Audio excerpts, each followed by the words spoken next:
All right. Hi, everybody. Welcome to my talk. This is Going Union Part 2, How Indies Can Hire Top-Tier Talent and Not Break Their Budget, presented by me, Francisco González. Who am I? Who am I? I don't know. I'm Francisco González, or Francisco González pa mi gente. You know what I'm talking about, Clara, right? I don't know. I never know how that's going to go, and it doesn't quite land in Albany, but it's okay. All right. I'm a solo indie developer focused on point-and-click adventure games. I'm from Miami, Florida, if it wasn't obvious by the way I'm dressed, but I've been living in Brooklyn, New York for the last 13 years. I started making games using Adventure Game Studio in 2001, and I went full-time indie in 2013. I released my first commercial game in 2014. Why should you listen to me? Well, I have a little bit of experience in this industry. I started off making a series of games called Ben Jordan Paranormal Investigator from the years 2004 until 2012. These were all free to download. They're still available on itch.io if you want to check them out. My first commercial game, as I mentioned, released in 2014, was called The Golden Wake. It's about a real estate... Oh, thank you! My biggest fan. It's about a real estate agent in 1920s Miami. It's a historical fiction piece. In 2016, I released Shardlight, which is a post-apocalyptic story about a young woman trying to find a cure for a deadly disease while trying to take down a corrupt government. I love giving that description because I always have to go, considering the way that things have worked out in the world. Lamplight City came next in 2018. Wow, this is the best audience I've ever had. It's a detective game set in an alternate 19th century where you play as a haunted detective trying to find his partner's killer. Most recently, I released Rosewater last year, a Western... Oh my goodness. Thank you. I released Rosewater in 2025. It's a Western set in the same alternate history world as Lamplight City, where you go on a treasure hunt across the frontier. Now, what do all these games have in common? They all have voice acting, and I have worked on voice acting in games, not just in my own games, but I recently also had the pleasure of working as a voiceover director as a contract project for a game called Foolish Mortals. I knew we were going to get that one. All right. This is a merry and macabre ghost story set in 1930s Louisiana, which is very much inspired by Disney's The Haunted Mansion. It's a great game and it has great voice acting, if I do say so myself, so you should check it out. Oh, by the way, A Golden Wake, Lamplight City, and Rosewater are all on sale right now until 1 p.m. tomorrow, so get on them if you don't already have them. All right, so before I get started, I want to clarify a few things. Number one, this talk is not an infomercial for SAG-AFTRA, although I am very much in favor of working with them, and I am very pro-union. I'm not a paid shill. I acknowledge that it is not a perfect union, but it's a great resource. Also, I don't want to give the implication when I talk about non-union actors that just because they're non-union, it means that they are low quality, that they're trash. That is not the case at all. There are a lot of very talented non-union actors that I've worked with. All the content that I'm presenting here is based on my own personal experience, so your mileage may vary. Also, when we talk about budget calculations, we're assuming that all the recording is done remotely and not in studio. COVID changed the landscape of how voiceover works. Home studios were a thing before, but during lockdown and post-lockdown, home studios have become a lot more common and a lot more people have them. So it's also a big factor in budget calculations. So what's different about this talk? I gave a version of this talk, the original version, at NarraScope 2023 in Pittsburgh. No shout outs for Pittsburgh? Okay, no shout outs for Pittsburgh. It's okay. You can find it on YouTube. If you go on YouTube and you search for NarraScope Union, it'll pop up. I'm not going to cover the same information with respect to the process of Rosewater, which was kind of the focus of that talk and how I made it a union project. But this time around, I'm going to be talking about an update to the agreement that I talked about in the original talk, and I'm going to focus more on the process of contacting the union, casting a game, etc. But we do need to cover a little bit of the same basic information, so we'll get that out of the way quickly. So SAG-AFTRA, what is it? It stands for the Screen Actors Guild, American Federation of Television and Radio Artists. It's a performers union which represents roughly 160,000 film and TV actors, journalists, radio personalities, recording artists, etc., etc. The main purpose is to guarantee fair working conditions and get fair working conditions and pay for its members. And keep in mind also that this is a union that's based in the United States, and their jurisdiction is limited to actors that are working in the United States. I will cover that when I talk about Foolish Mortals. So, the basic differences between working on non-union versus union projects that I have found are, for non-union projects, you can cast whoever you want, except for non-FICOR union actors. So FICOR is short for financial core, and that is basically a legal status that some union actors can choose to have, which means that they can work on both union and non-union projects. However, in exchange for that, it means that they renounce their voting rights in the union, certain other rights.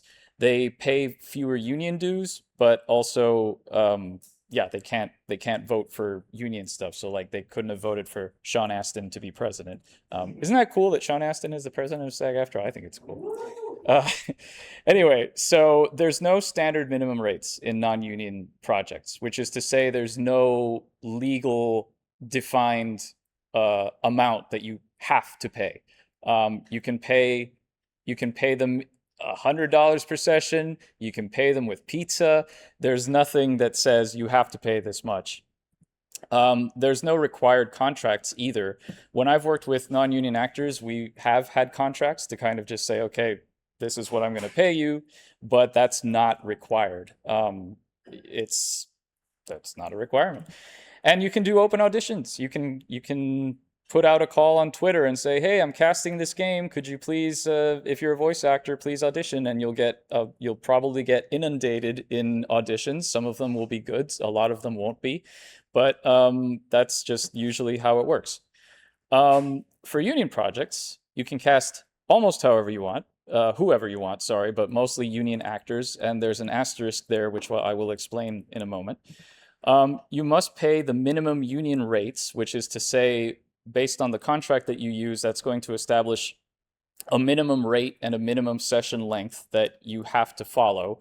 It's possible that some actors might want to negotiate for higher rates, but at the very least, you must pay the established minimum rate across the board for everyone in your project. That is a US actor, which we'll get to later.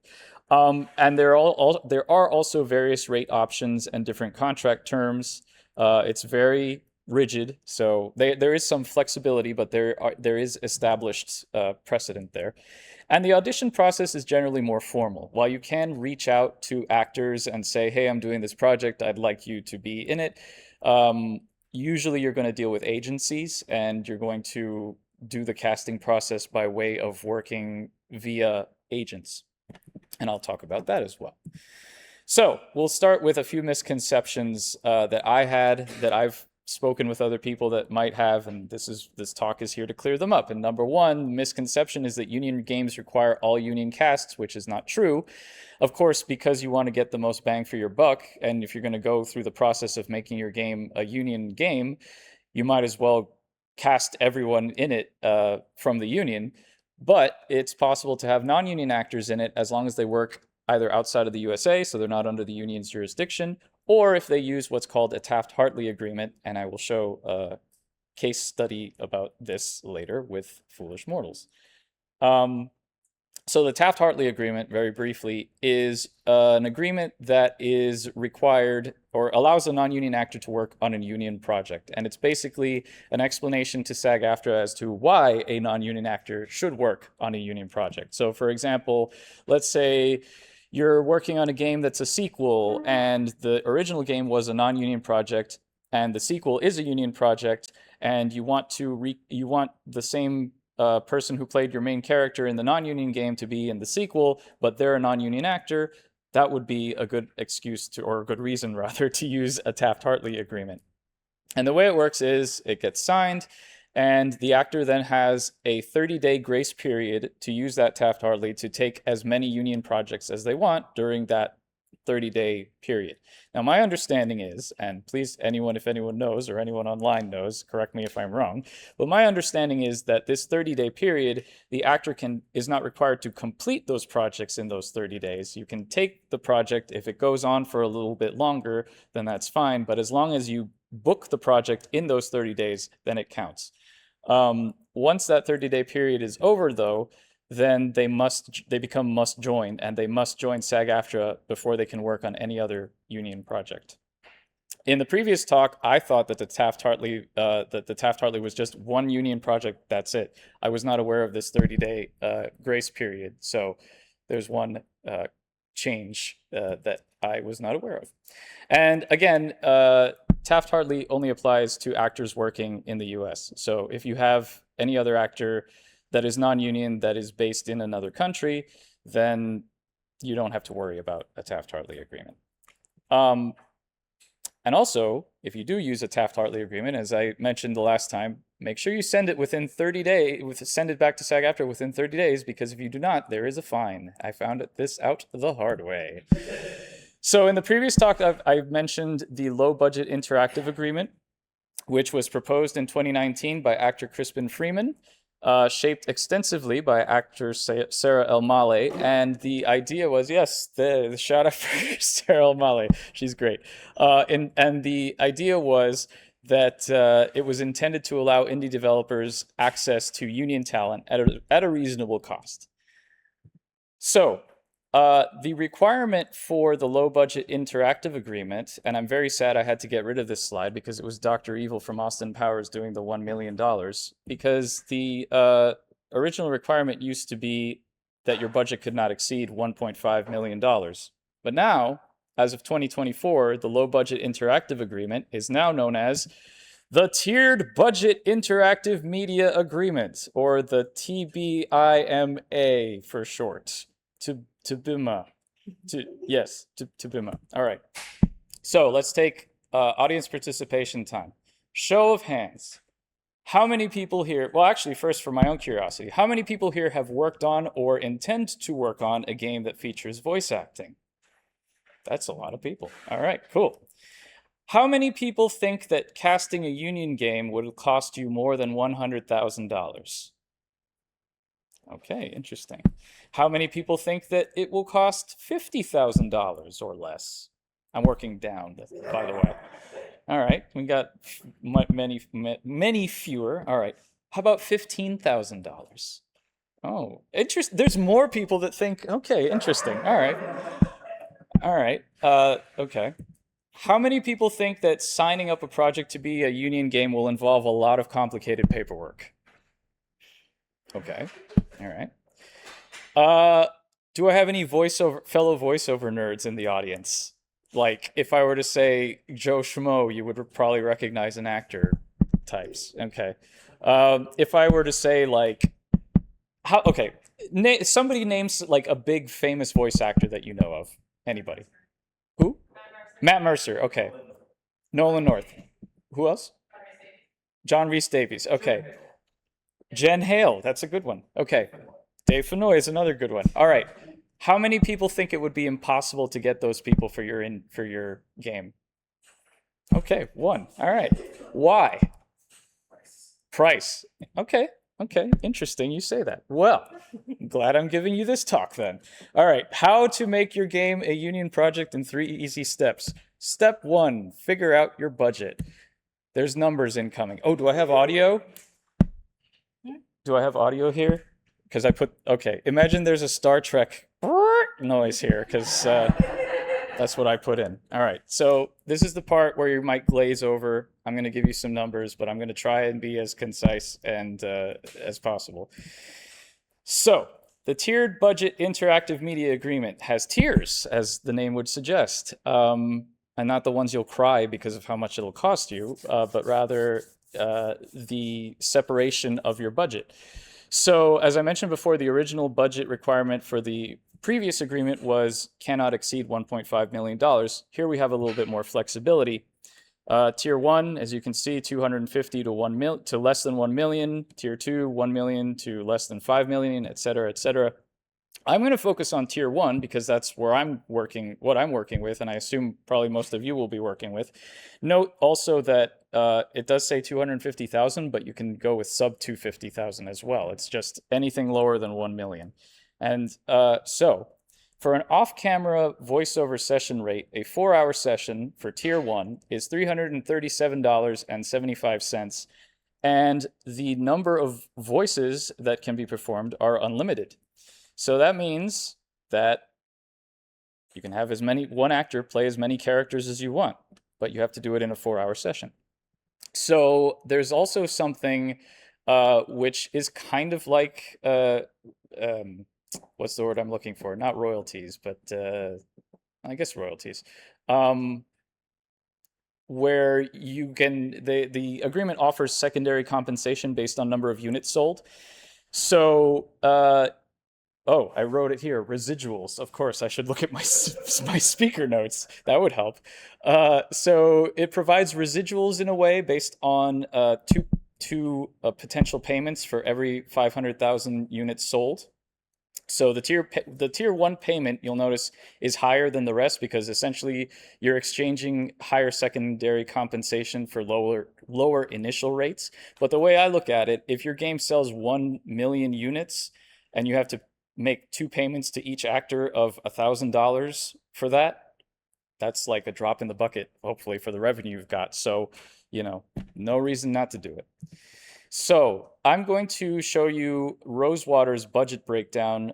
First, I'm going to show you what it would have been using the old agreement. Then I'm going to show you with the new agreement, and then I'm going to show you a little extra bit about the new agreement. So Rosewater is kind of an outlier because it was a very big game. It has about 170,000 words. It had like 15,000 lines of dialogue. So we basically required 42-hour sessions because, of note, the old low-budget agreement, the minimum, or the maximum rather, session length was 2 hours. And it was $478.50 for a 2-hour session. So if we had 40 sessions for the project, you can see the math there. The base rate was $19,140. There's extra fees. So to give you an idea of what they are, every agent that you work with is going to charge about a 10% fee for hiring the actor.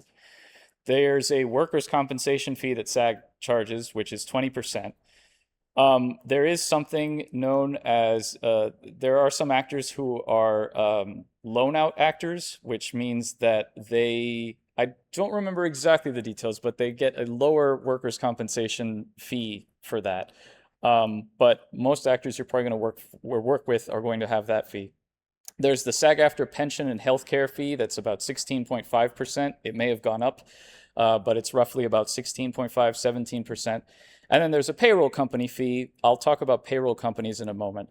But basically, with the additional fees, it's roughly about 50% of your base fee.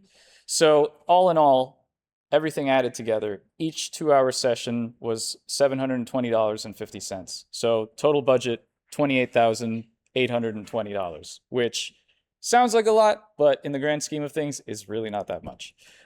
However, if we take these numbers and we plug them in and say, well, what would this have cost using the new tiered budget agreement based solely on number of sessions, you would see that using the number there for the base rate, it actually goes down to $20,390, which is already $8,000 cheaper. However, keep in mind that under this new agreement, it's 4-hour sessions, not 2-hour sessions. So the fact, for instance, that the main character in Rosewater required 10 sessions, 10 2-hour sessions, this would then be 5 4-hour sessions. And I didn't say I was good at math, but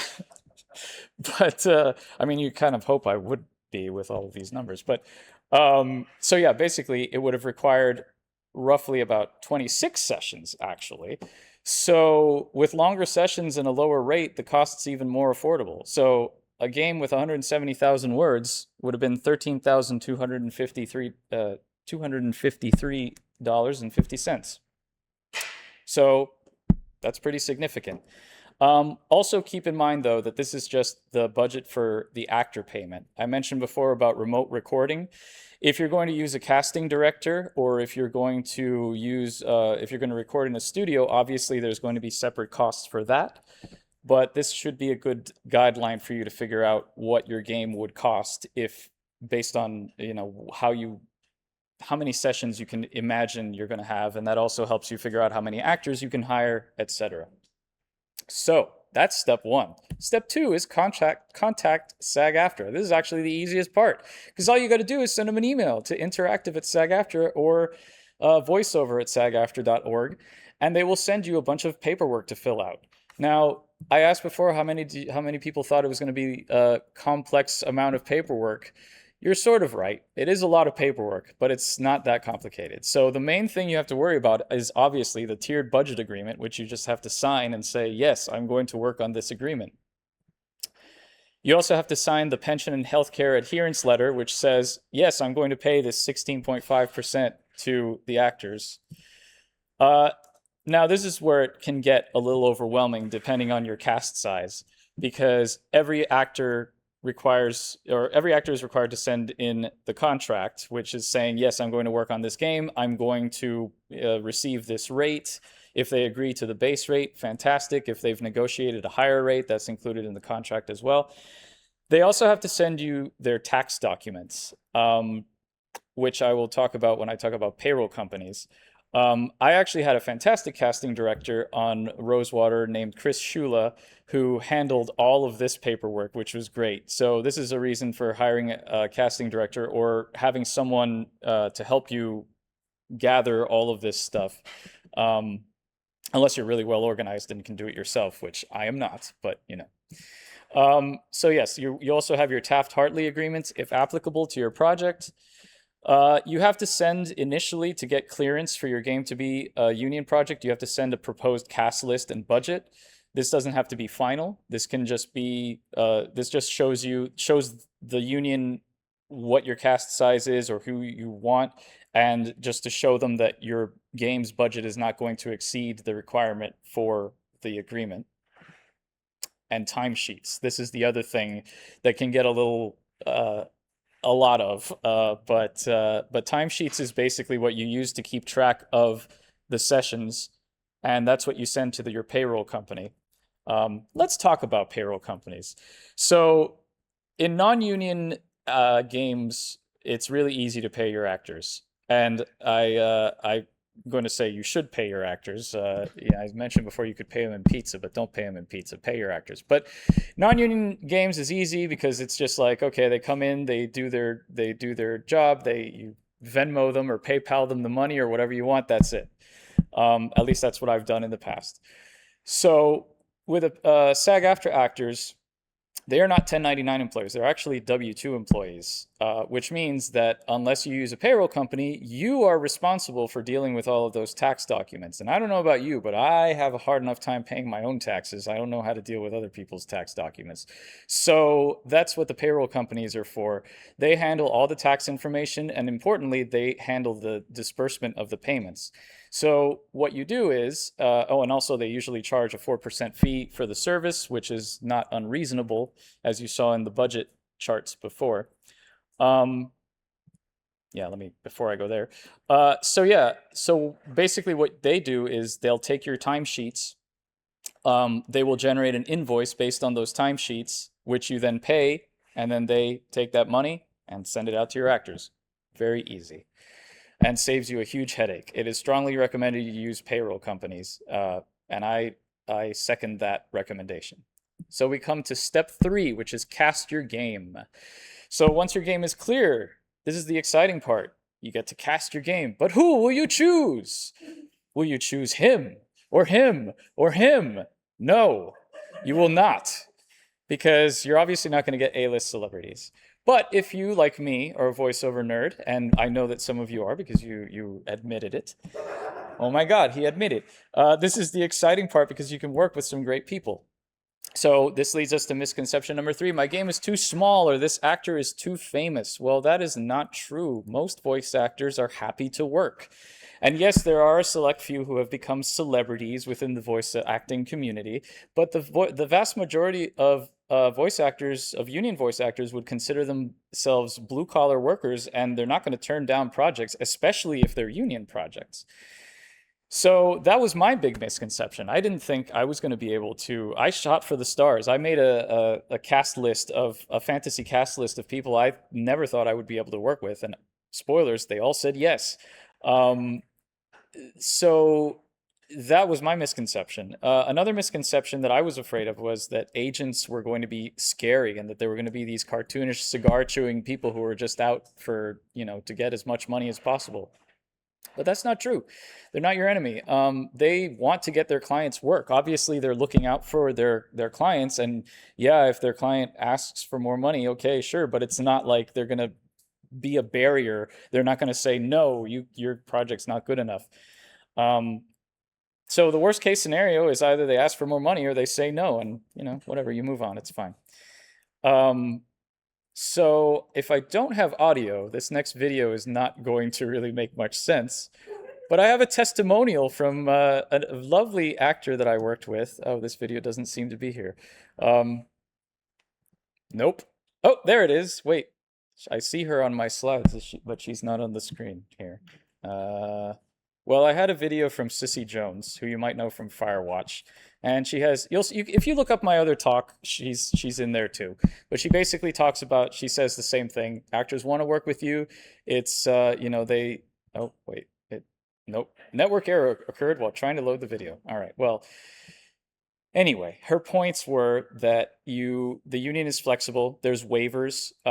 If you feel like there is some point that you want to have some flexibility on, for example, like say you want to have an extra prorated 30-minute session for pickups, you could ask the union about that. They could make a waiver for you in a case scenario like that. She also mentioned something that I did not know, which is that you can contact agencies and you can send them auditions and you can say, for instance, hey, I'm trying to cast this character. This is the voice over profile I want. This helps for stuff like authentic casting. Could you please send me a list of auditions for actors that you think will fit this profile? And they'll do that. And it's free. I didn't know you could do that. That's a great resource. And of course, once you go union, it doesn't mean that you're obligated to work in the make all of your games union going forward. I mean, if it works for you, that's great. I plan on making all of my games union going forward, but you're under no obligation just because you've done it once. And speaking of talent agencies, finding them is really easy, actually. Sometimes it's just as much as easy as like if you have an actor in mind, you can just Google their name and the word agency, and they'll come up. Most of the people you probably know are among one of the like 5 big agencies like SBV Talent or I forget the name of this one with the comic fund. Atlas, thank you. Yes, Atlas. There's a bunch of them. Most of them have demos available too, which is great. I always personally, as a little side note, I always find it a lot because my games are usually more on the dramatic side.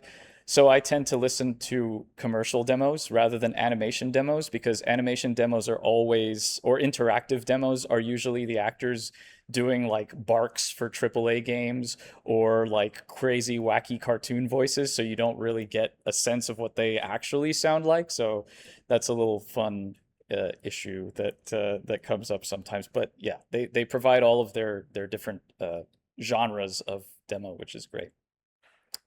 So as I mentioned, Rosewater had a great cast. Yeah, I mean, you've probably heard of at least one or two of these people, right? So yeah, it was really great. It was a really great experience to work with all of them. It was really exciting to be able to work with them under this agreement.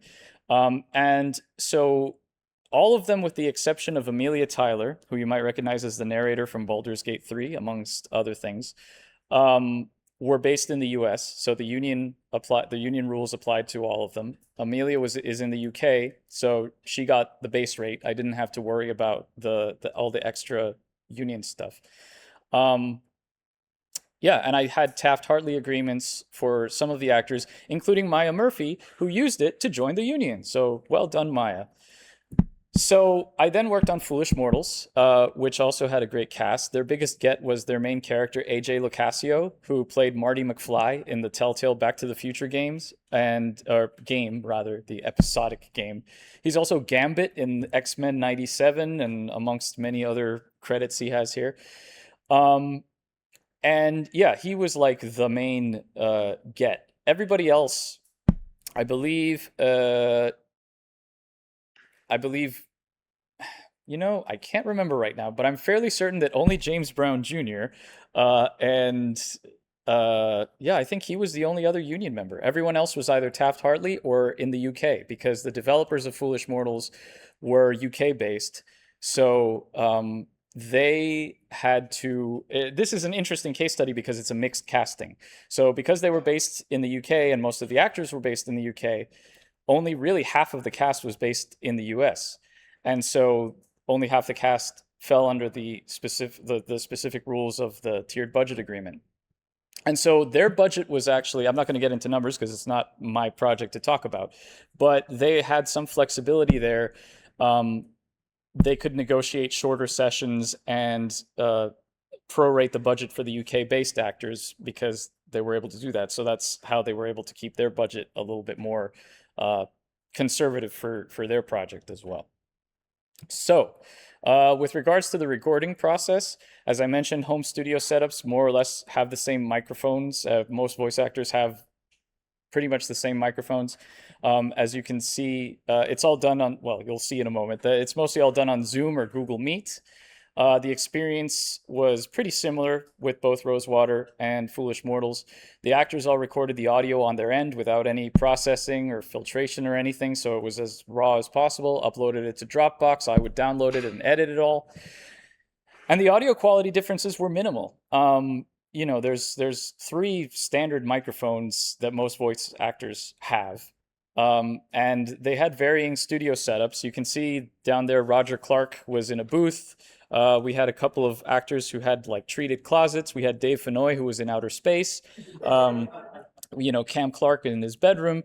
But yeah, aside from just minimal differences in maybe like spatial noise, which the average person doesn't really pay attention to, quality-wise, it was all the same. And even still, like you could go into a studio, and if an actor stands like 2 inches over from where another actor stood, you could get a completely different sound anyway. So that's not a huge. It's not the same as like the old days when I would ask for in my freeware games like Ben Jordan. Actually, Ben Jordan is in the audience right now.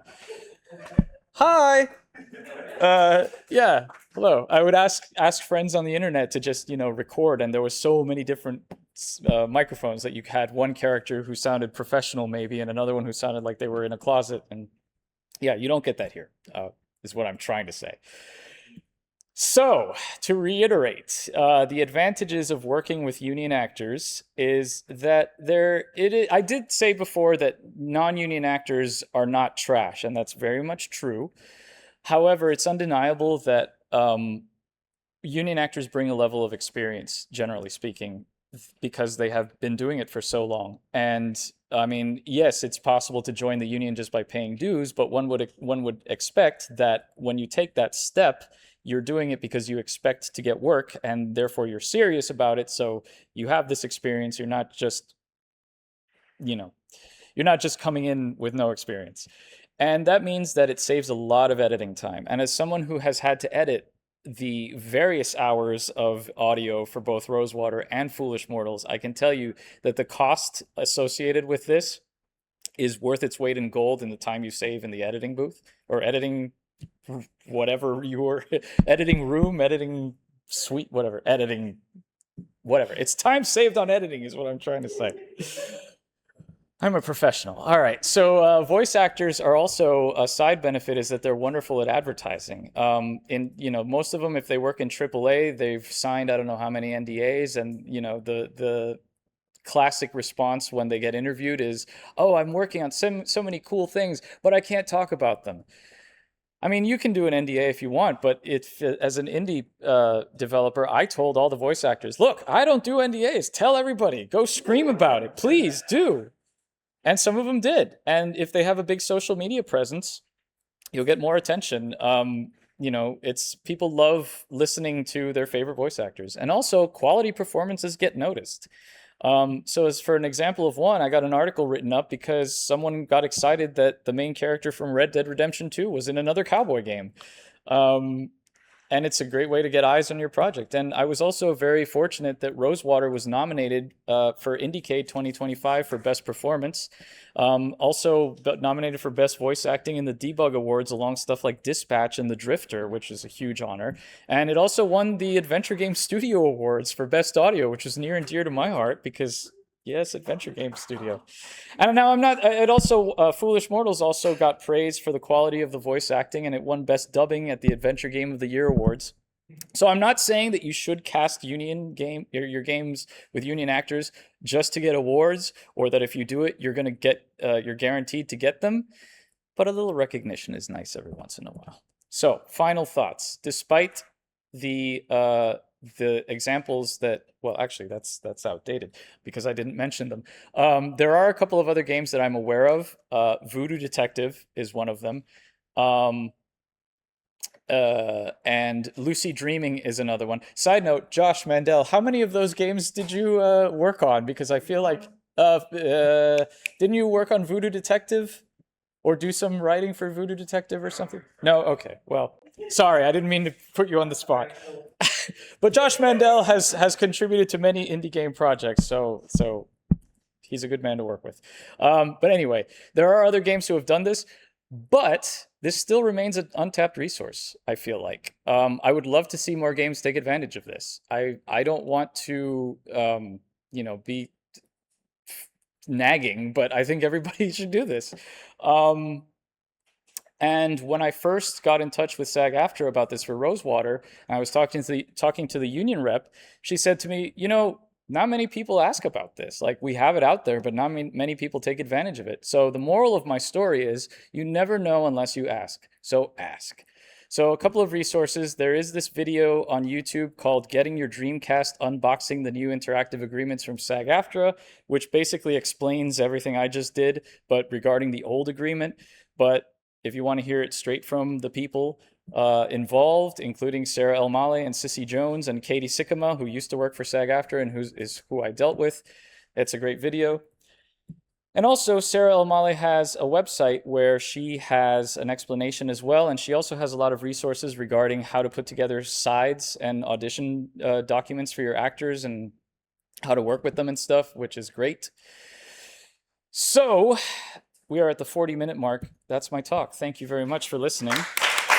And, yeah. So just remember to repeat questions. Yes, okay. Any questions? Yes. Yeah. Oh, well, he okay.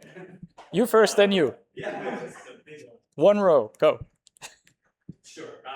So you mentioned you got a casting director for Rosewater. Yes. With all those lines, I was just curious.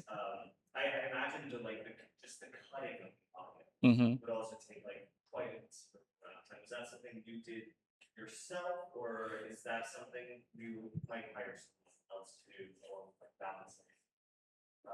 You said there wasn't much difference in the audio quality, Yes. So the question for the people in the Discord was, considering that there was a lot of audio to edit with regards to, I mentioned a casting director, was there also someone who I hired to edit and process the audio, right?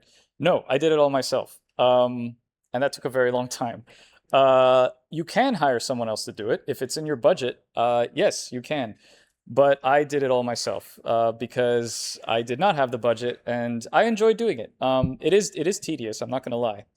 But also I'm a control freak, and I like to, make sure that I get the take that I like.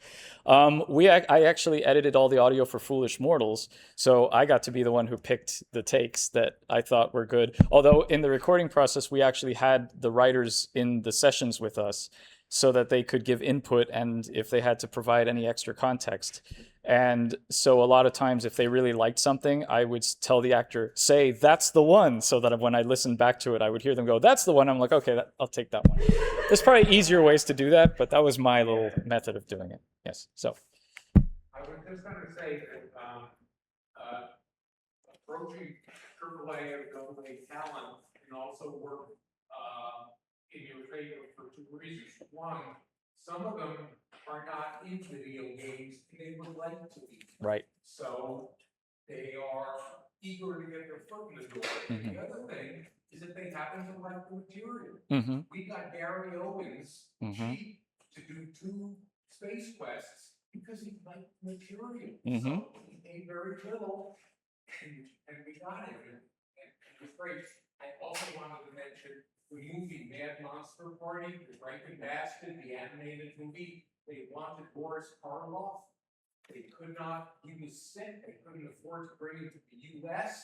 He recorded his lines on a standard cassette tape. Wow.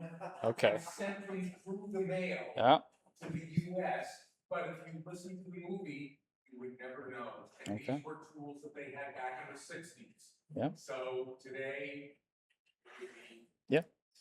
So for the Discord, that was an explanation that you should also hire union actors, because a lot of the times some actors have not done video games and it gives them the opportunity to do it, and a lot of them want to do it. And the other one is that, I forgot, my mind's like a sieve. They like the material. Thank you. They like the material. They want to have fun doing it. And yeah, the case study of Boris Karloff in recording his lines on a cassette tape and sending it to the US because they couldn't bring him in. I will add a caveat, a bit of that, which I have not encountered yet, and I'm curious to see how it goes. The only thing that springs to mind when you have a case where maybe there's an actor who does not do video games and wants to, they will not be likely to have a home studio set up. So it's entirely possible that you'll have to bring them into a studio, or maybe they'll be willing to go out and get a microphone. I don't know, maybe. But yeah, that's the only thing that pops to my mind about that. But yes, anyway, you had your hand up first, and then I'll go up to the top row. So with the budget still in the tier, sometimes game development goes on for a long time. Yes. You did a lot of recording in tier 1, and then your budget creeps up in tier 2.